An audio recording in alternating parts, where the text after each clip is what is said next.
देखिए, आज बड़ी तफसीली मुलाकात हुई है खान साहब से और खान साहब बिल्कुल इस चीज़ से बाखबर हैं कि इस मुल्क में जो माहौल है फस्तायत का, जो गोली चली, जो हिसाब ना देने की रविश है, जो हमने जुडिशल कमीशन मांगे थे 9 मई और 26 नवंबर के हवाले से, जिस तरह उस बात का मजाक उड़ाया गया है, तो कोई हमें खुलूस नजर नहीं आता हुकूमत की जानिब से कि सच की जानिब हम बढ़ें।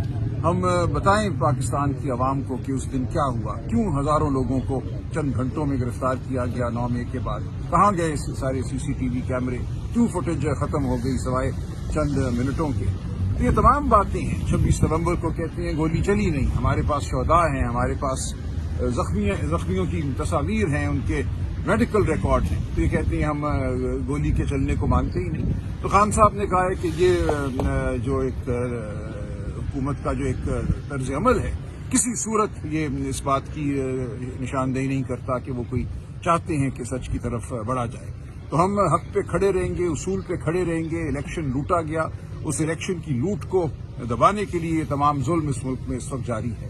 तो हम एक लम्हे के लिए भी इस मौक़िफ़ से पीछे नहीं हटेंगे और 28 को जो कह रहे हैं चौथी नशस्त होगी, हम हरगिज़ उसमें नहीं बैठेंगे। उससे पहले हमारा ये मुतालबा है कि हमें खान साहब से मिलने दिया जाए। खान साहब ने कहा है कि मुज़ाकराती कमेटी मुझसे आकर मिले 28 से पहले, उस वक्त हम फिर जायजा लेंगे कि क्या सूरत हाल है और आगे हमें क्या करना है। तो पार्टी के अंदर पार्टी अभी ऑप्शन कौन कौन से अप्लाई करने जा रहे हैं? नहीं, ऑप्शन सब हैं जी, तमाम जमहूरी सियासी कानूनी ऑप्शन हमें मुयस्सर हैं। कोई ऐसी चीज नहीं है जो आइंदा हम आइन कानून के मुताबिक पार्टी के अंदर कोई चेंजेस की गई हैं, वो जरा उसके बारे में। राजा साहब अली अमीन गंडापुर साहब की जगह किन को नामजद किया खान साहब ने? देखिए, सूबा खैबर पख्तूनख्वा में अली अमीन साहब ज़ाहिर वज़ीर आला हैं। बतौर वज़ीर आला उनकी बहुत जिम्मेदारियां हैं गवर्नेंस के हवाले से। वहाँ लॉ एंड ऑर्डर की जो हर सूरत हाल है वो आपके सामने है। उन्हीं की ख्वाहिश पे इमरान खान साहब ने आज फैसला किया है कि जुनेद अकबर साहब सूबा खैबर पख्तूनख्वा में PTI के सदर हो।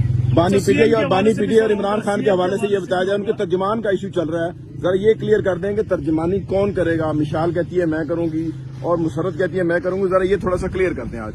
नहीं, देखिए, मिशाल यूसुफजई बुशरा बीबी की तर्जुमान है, पार्टी के अपने ओहदे हैं, पार्टी की तर्जुमानी पार्टी के जो मेंबरान हैं, पार्टी के जो ओहदेदारान हैं वही करेंगे।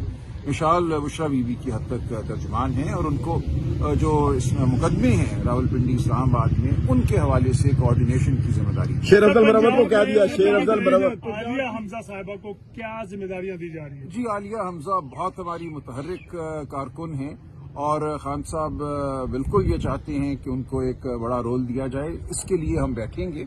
जो पंजाब की लीडरशिप है PTI की, हमारे सदर हैं, हमारे रीजनल सदूर हैं, उन सब के साथ बैठकर एक लाए अमल तय होगा जिसमें आलिया हमजा साहब खान साहब ने शेर अफजल मरवत को कह दिया है कि वो मेरा पार्टी का यहाँ पर केस नहीं लड़ेगा, मेरा वकील नहीं है। इस बारे में उसको शोकाज भी किया गया, उसके बावजूद भी वो कल मुलाकात के लिए यहाँ आए, उनसे मुलाकात नहीं कराएगी। इसके बारे में थोड़ा सा क्लियर करें। उसको शोकाज दिया, अब क्या बनेगा उसका अगला?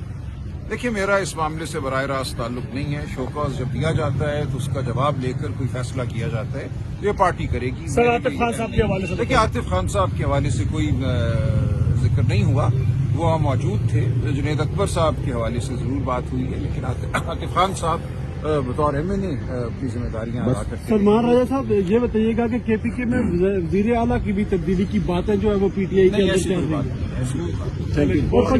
Thank you.